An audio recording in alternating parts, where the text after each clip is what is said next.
based on the entrance polling data, the most electable. That seemed to be very, very important to Iowans. And it strikes me that the president recognizes that because his campaign has criticized only Mitt Romney so far. Do they regard him, therefore, as the biggest threat, the most electable? I think so. I mean, I think the majority of pundits and anyone who's out there right now believes that Romney is probably the most formidable opponent to Obama. And I think the race, between those two candidates would come down to the economy. And that is really, I think, what everyone has their eyes on. And as you said, Obama's campaigning against Romney already, and Romney's actually turned his campaign to Obama, whereas the other candidates are all sort of now focused on Romney.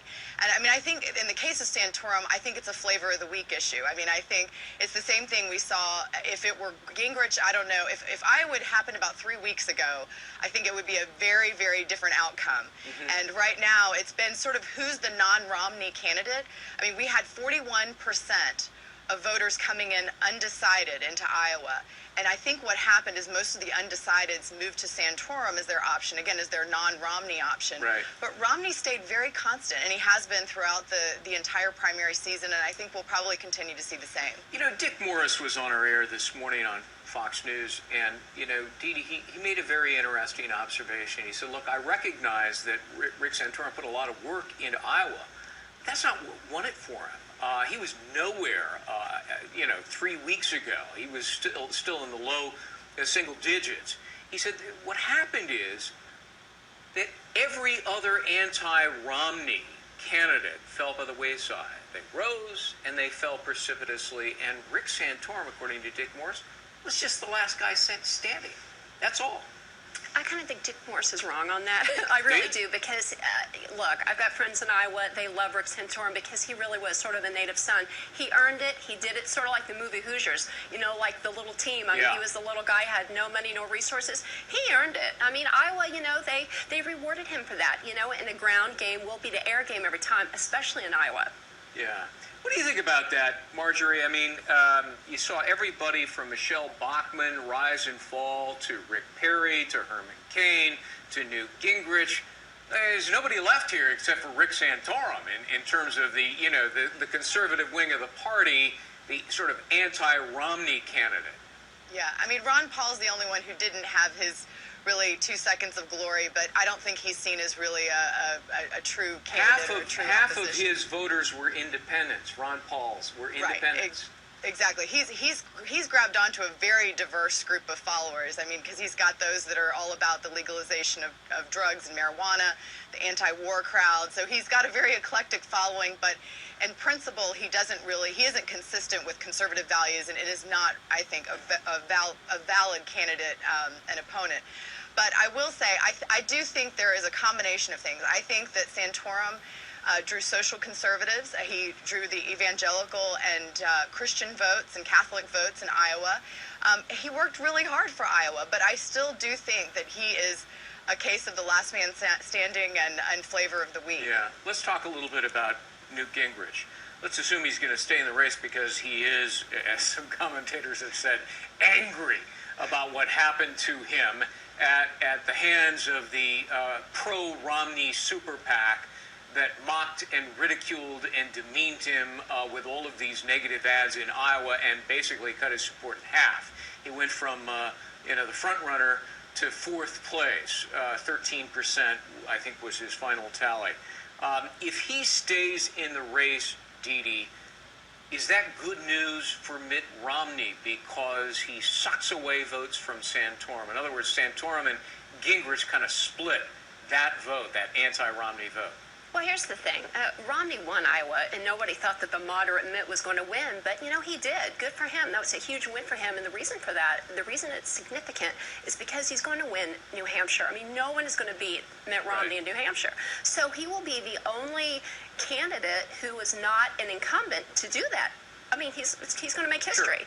And that's huge going into South Carolina. So you're right that Newt, and him being so grumpy and so mean, which he was last night, and he basically was saying, hey, Mitt, I'm warning you, I'm coming after you. Oh, that resonates. Really, I mean, it's, he terribly gracious in your judgment? Not at all. And I think he was really a very bad sport. And here's the thing, it wasn't the negative ads, it's the fact that he didn't respond to them, which was a ridiculous strategy, very flawed. Not only that, he didn't lift a finger in Iowa. What did he do? He didn't walk any precincts. You telling me he was lazy politically? Yes. Very lazy, didn't do the work, and he didn't understand Iowa, and he's just a bad candidate. Do you think he was just thinking, look, I can go in there and based purely on popularity, forget organization, Yeah, he's forget so money, popular.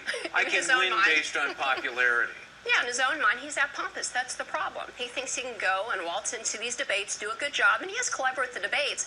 But again, especially in Iowa, you got to have a ground game. You got to do the actual work, and he didn't. I mean, he was back in Virginia at the French horn concert and signing books when he should have been in Iowa. So you know what? Sorry about his luck. It wasn't Mitt Romney's fault. It was his own fault. Is there?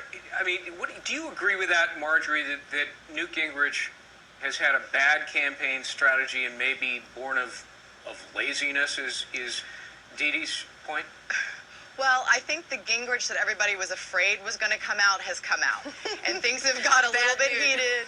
I know. And he's throwing this temper tantrum now and acting like, giving fodder to all the communities. I know. He has a history of that, though, doesn't he? He does. And he turns red in the face, and he's got, and the comedians call him the Pillsbury Doughboy, and he's sitting there with these red cheeks, all frustrated over what's happening. And the gracious, funny Newt and the charisma that was getting him somewhere before has completely gone out the window. I mean, you don't go out and call someone a liar. He called Mitt Romney, Unbelievable. a liar right before the Iowa caucus. Yeah. And that's just not playing nice. And so this is where I think things are going to start getting dirty. Gingrich's campaign strategy is now shifted to where he is going to start coming out with the anti and the negative campaigning. But he said, Newt Gingrich said a week ago, my campaign will remain positive, period. He's a liar. It's already started. He put an article in the New Hampshire paper this morning, a full-paged ad that was negative campaigning against Romney. I mean, that's not true. And talk about the kettle calling the pot black as he's calling Romney a liar. He's already gone out and completely flip-flopped on what he was saying he was going to do. But I mean, I will say I think that a lot of the negative campaigning that's going to start against Romney, it's all going to be focused on Romney, actually might benefit Santorum.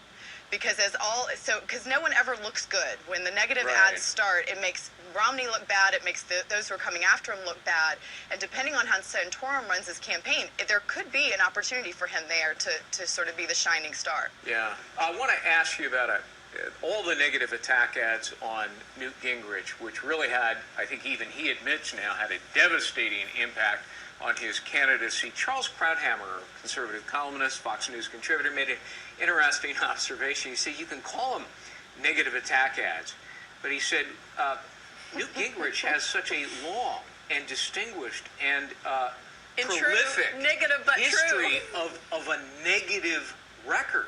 Newt has a long negative record, so if you just tell the truth about it, it's an effective negative ad. Well, it's one thing when someone calls you a dirty, rotten scoundrel, but if the things back up the fact you're a dirty, rotten scoundrel, then you are a dirty, rotten scoundrel. And that's the problem. I mean, the facts are there. And the folks that know Newt aren't supporting him. That says something. Yeah. And now that Kane's off the scene, he doesn't have anybody who can sort of take the heat for sort of the down and dirty issues. But look, Romney has got to be, Marjorie, hoping that, in a way, that both Santorum and Gingrich stay in the race for a while, right? Oh, absolutely. I think, it's gonna make it a good race for him to have the energy and the heat being deflected to both Gingrich and Santorum. I mean, I think Bachmann, we're going to find out in a few hours sort of where she stands with her race. Perry, I think it'd be best if he packed it up and went to Texas. I'm not for the Texans, but it's probably best for his campaign. But I think it's really going to come down to Santorum, Gingrich. And then, I think Ron Paul's also going to be in it for a while. And I think that actually will benefit Romney as well. I want to play a soundbite or two now from the Republican candidates. Let's begin with Mitt Romney. And look, not only as you watch this comment from last night by Mitt Romney, look at him in terms of not just the message, but is he presidential? Take a look. And you are working, and I am working, and we're all working together because of our passion for this country and our concern that it's being led by a president who may be a nice guy, but just is over his head. He looks presidential, doesn't he, Dee Dee? He looks presidential. He's very intelligent. He's very articulate.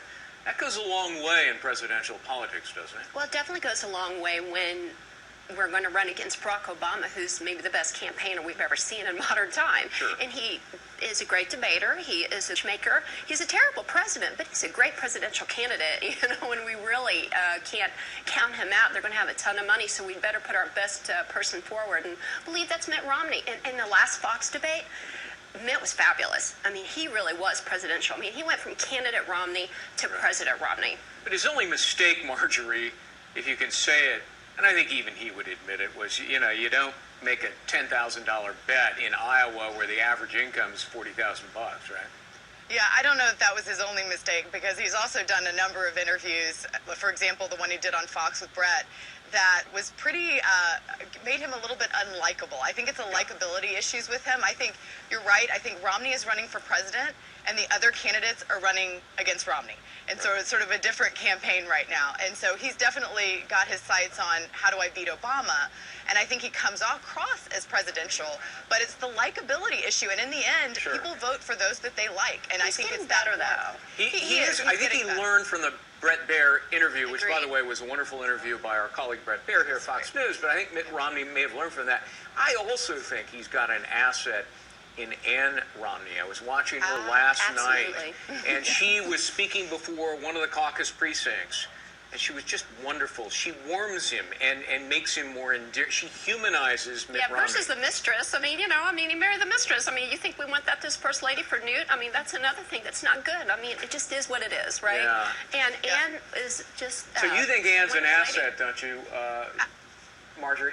Absolutely. All the Republican strategists I know have said they should have pulled her out way before Iowa, because she is phenomenal. She's got charisma. She's a family woman. She represents Republican values in all the sense that Mitt is espousing. And I think she is absolutely his best asset. And he needs to get her out there. Well, not to mention the four handsome sons who were standing Right. behind them Not last a night. bad-looking family. That can Yeah. help with the young vote, the young women's Yeah. vote anyway. That's All right, a good thing. here's Rick Santorum. I want to play a clip from him last night. Here he is. The message I shared with you tonight is not an Iowa message or an Iowa and South Carolina message.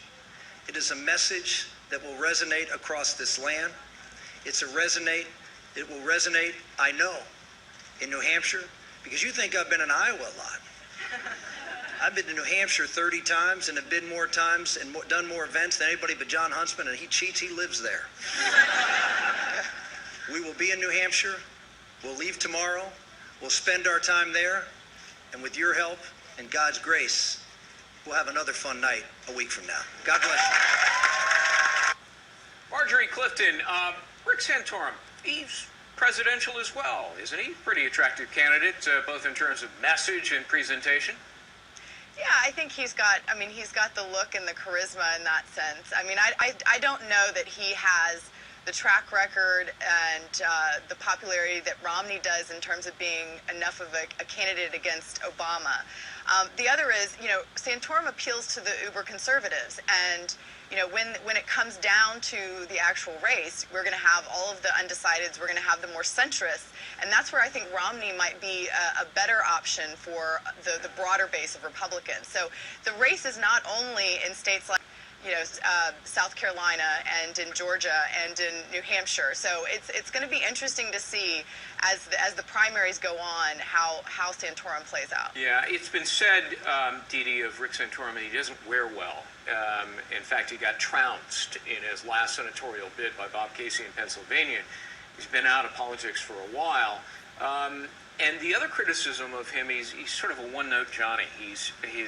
Everything has to do with family, family, family, family. Good for Iowa, but Great for Iowa. I'm not sure that plays elsewhere. you know, I worked the Iowa caucus and then worked New Hampshire and on for the Governor Bush at the time, and it is a different planet in New Hampshire. And don't think Rick Santorum is going to play well there at all. It's just different.